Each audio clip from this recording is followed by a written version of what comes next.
nongeye gusuza gukurikirana YouTube channel yanjye yitwa Ubwanjye TV. Niba utakanda subscribe, icyo usabwa ni ukuyikanda, kanda like, comment, igitekerezo cyawe gihabwa agaciro. Nkwibutsa no gukanda share ku nshuti zawe kugira ngo dusangire amateka y'u Rwanda. Kuri uyu munsi nakuzaniye amateka y'ibwami, uko umwami yimikwaga ingoma mu Rwanda.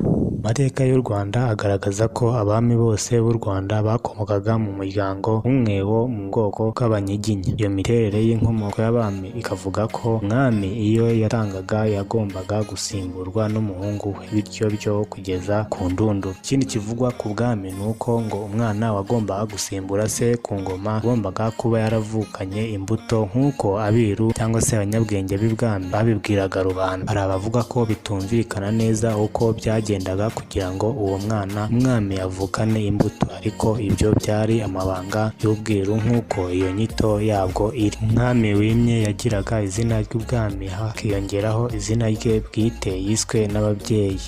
Umwami yahitagamo izina uko abyumva, akiha amatwara y'imitegekere uko abishaka, agashyiraho abatware b'intara z'igihugu, ab'ingabo, ab'ubutaka n'abandi, akabikora uko abyumva ntawe agishije inama. Ahasaga mu mwaka w'igihumbi 1576 kugeza mu mwaka w'igihumbi 1609 ku ngoma y'umwami w'i Gasabo Kigeli wa kabiri Nyamuheshera niwe washyizeho umurongo ngenderwaho ntakuka w'ubutegetsi bwa cyami, iraho itonde ry'amazina y'ubwami uko azajya akurikirana ku ngoma n'amatwara yabo bami, ndetse n'igihe izina iri n'iri rizaba rigezweho. Iryo tonde ryabaga riteye ritya: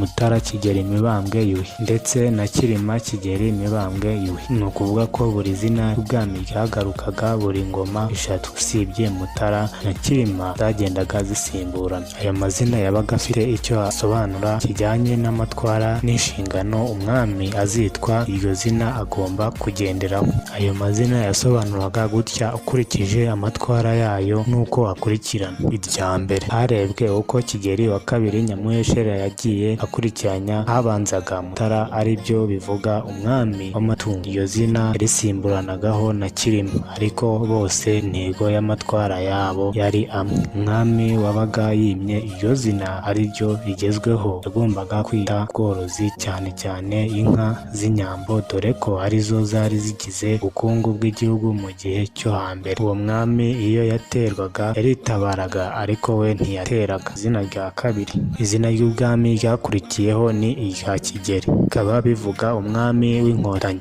Iyo iryo zina ryabaga rigezweho, amatwara y'uwo mwami kuva yimye ingoma kugeza atanze yari ayo kuba yaragabaga ibitero byo kwagura igihugu no kwihimura ku bami babaga barihaye gusuzugura u Rwanda. Aha nk'uko bigaragara mu mateka, ba Kigeli nibo baguye u Rwanda cyane, nka Kigeli wa kane Rwabugiri wahigitse amahanga kakahava. Izina rya gatatu ryari irya, bikaba bisobanura umwami w'umuriro. Impamvu yitwaga umwami w'umuriro ni uko ku ngoma ye yagombaga kurinda ubusugire bw'igihugu, akaba umwami w'intagondwa ku buryo ntawabashaga kuvogera igihugu cyangwa se abaturage bacyo. Yuhi yari umwami wagombaga kubungabunga umuco w'igihugu ku buryo urushaho gusakara muri bene icyo gihe, hakirindwa ko hagira indi mico y'abanyamahanga yavogera umuco w'i Rwanda. Ababikurikiranye bavuga ko urugero rwa Yuhi wa kane Musinga wanze kubatizwa n'abazungu nk'abandi bose, agasubiza ko aho kwitwa izina ry'abazungu yakitwa izina rya ba sogokuruza be, dore ko nabo bari bafite amazina meza kandi yuje ubutwari. Icyo gihe yanze kwitwa izina ry'abatagatifu, avuga ko takitwa amazina y'abazimu b'abazungu, kandi hari ab'i Rwanda bo bazwi ko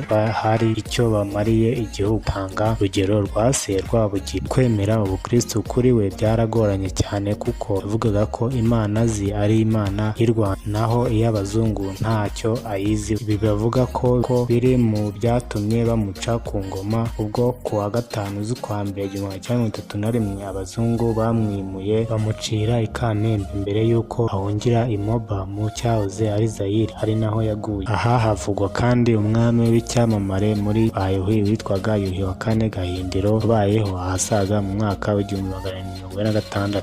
Icyamuteye kwamamara ngo ni uko yari umwami w'umunyamahoro, bikaba bivugwa ko ku ngoma ye nta muntu n'umwe yigeze yica. Ubwami bwe bwabaga ari ingoma yuje umutekano n'ubugiraneza bwinshi, ngo niyo ngoma imwe rukumbi yabayemo amahoro n'ubwisanzure bisesuye mu Rwanda. Ibyo bitangirwa ubuhamya n'ibikomangoma nta mwete na barumuna be bo mu Gisaka yahaye ubuhungiro ku rugeyo yari yigize igikomangoma Zigama cy'i Burundi agatera i Gisaka. Izina rya kane ryari irya Mibambwe, rikaba rivuga umwami w'uburumbuke. Iyo iri zina ryabaga rigezweho, uwo mwami yagombaga kwita ku burumbuke bw'abantu, imyaka n'amatungo, igihugu kigahorana ubukungu butajegajega, bityo abaturage bakarindwa indwara z'ibyorezo n'ibiza zazengerezaga amatungo. Uwo mwami nawe yagabaga ibitero ariko bitari byinshi. Ibitero bye ngo byabaga ari ibyo kunyaga inka zo mu yandi mahanga mu rwego rwo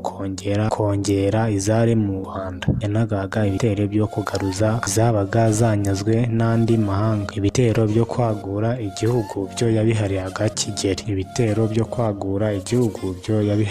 ba Kigeli. Mu gushyiraho amazina y'abami n'uko azajya akurikirana, ngo hari amazina yagiye akurwaho bitewe n'ibikorwa byakozwe ku ngoma zabo cyangwa se kuba nta gikorwa kizwi uwo mwami yakoreye igihugu. Urugero ruvugwa ni rwa Ruganzu Ndoli wakoze ibikorwa byinshi bikomeye, bakagira n'ibindi bamwitirira, ariko ngo kuba nta mwana we n'umwe yabiraze, nta n'umwami n'umwe mu bamukurikiye wigeze akora nka we, byatumye izina rikurwa mu mazina y'abami b'u Rwanda. Aha ngo niho bakurikije bamwita igicucu Ruganzu. Izina rya Ndahiro naryo ryakuwe mu mihango y'ubwiru bw'iminsi, ngo bitewe n'uko mu mateka u Rwanda rwatewe n'amahanga byakabura urugero nko ku ngoma ya Ndahiro wa kabiri Cyamatare, ubwo u Rwanda rwibasirwaga n'igitero cya Nsibura Nyebunga, umwami w'i Bunyabungo wahereye ku mage u Rwanda rwari rurimo ibikomangoma byo kwa Yuhi Gahima byarimo kurwanira ingoma. Icyo gihe Nsibura Nyebunga yanesheje Ndahiro Cyamatare anyaga ingabe y'u Rwanda bitaga Rwoga. Iryo zina ryakuwe mu mazina y'ubwami kubera iryo shyano ry'urupfu rwapfakaje u Rwanda rukanyagwa n'ingabe yarwo Rwoga, u Rwanda rukirenza imyaka isaga 10 muri ako kangaratete. Icyo gihe ngo baciye iteka ko nta mwami uzongera kwitwa izina ry'ubwami rya Ndahiro. Aho niho bavuye mu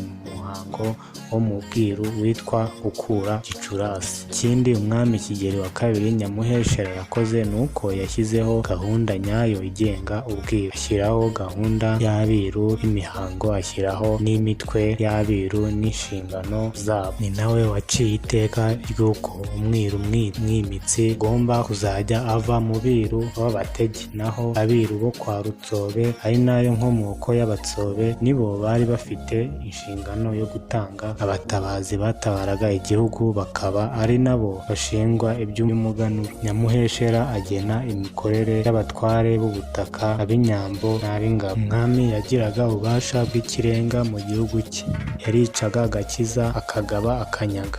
Muri make ubuzima bw'abaturage b'igihugu cyose babaga bari mu maboko ye. Ikintu cyose cyabaga ari icy'umwami. Inka zari iz'umwami, ubutaka bwabaga ari ubw'umwami, abagore babaga ari ab'umwami, abana babaga ari ab'umwami n'ibindi. Iteka yabaga yaciye ryabaga ari ihame ntakuka, rikubahirizwa kuva ku babyeyi kugeza ku bana, abuzukuru, abuzukuruza n'ubuvivi bakabitozwa. Ngayo nguko uko ingoma yabagaho mu Rwanda, ko bagendaga bajyaho n'uko bagendaga bayobora. Mwari kumwe n'umunyamateka wanyu Bayingana. Ntibutsa niba utarakanda subscribe, icyo usabwa ni ukuyikanda, kanda like, share ku nshuti zawe ndetse ukanda comment. Iki cyifuzo cyawe gihawe agaciro.